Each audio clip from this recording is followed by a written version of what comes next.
Hello મિત્રો, મારી YouTube ચેનલમાં આપ સર્વનું હાર્દિક સ્વાગત છે।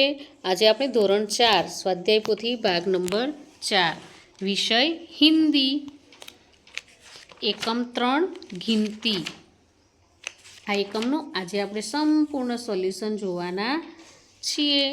અહીં પઢીએ, સમજીએ ઓર બોલીએ। આપણે પહેલાં આને સમજવાનું છે અને બોલતું જવાનું છે।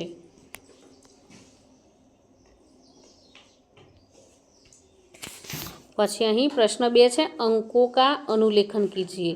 આ અંકો આપેલા છે, આપણે તેનું અનુલેખન કરવાનું છે જોઈ જોઈને। પછી પ્રશ્ન 5 છે, પ્રશ્ન 3 છે, સહી વિકલ્પ ચुनकर બોક્સ में ખરાની નિશાની કરવાની છે।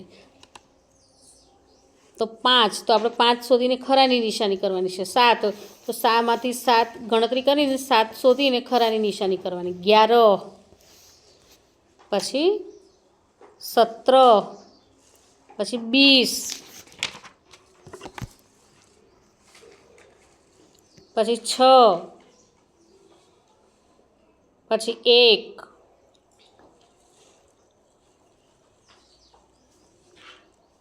પછી આ 12 છે, પછી 3 પછી 19 પછી પ્રશ્ન 4 છે, गिनती का क्रमानुसार जोड़कर चित्र पूर्ण कीजिए और उसमें मनपसंद रंग भरिए। तो अहीं 1 2 3 4 5 6 7 8 9 10 11 12 13 14 15 16 17 18 19 ને 20 સુધી જોડવાનું છે અને મનપસંદ રંગ પૂરવાના છે। પછી પ્રશ્ન 5 છે, रिक्त स्थानों की पूर्ति कीजिए।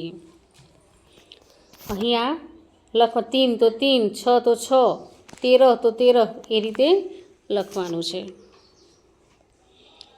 પછી પ્રશ્ન 6, સહી વિકલ્પ ઢૂંઢકર બોક્સમાં ક્રમાંક લખવાનો છે। તો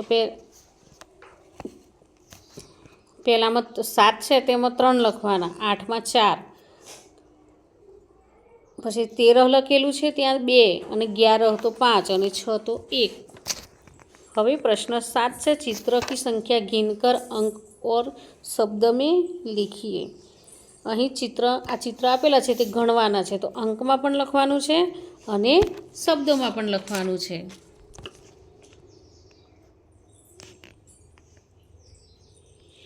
પછી અહીં પ્રશ્ન 8 છે, चित्र में से चीज़ें ढूंढकर उनकी संख्या कोष्टक में लिखिए। આ ચિત્ર આપેલું છે એમાં બધાની સંખ્યા આપણે ગણવાની છે અને તે ગણી અને અહીં લખવાની છે। તો બોતલ તો 11, बॉल तो 4, बच्चे तो 3, फूलदान तो 1, कार तो 3, बस तो 1। तो मित्रों અહીં આ એકમનો વિડીયો પૂરો થાય છે। જો તમને આ વિડીયો ગમ્યો હોય તો લાઇક, શેર અને સબસ્ક્રાઈબ ચોક્કસથી કરજો અને હા, જેને જરૂર હોય તેને શેર પણ કરજો। બાય।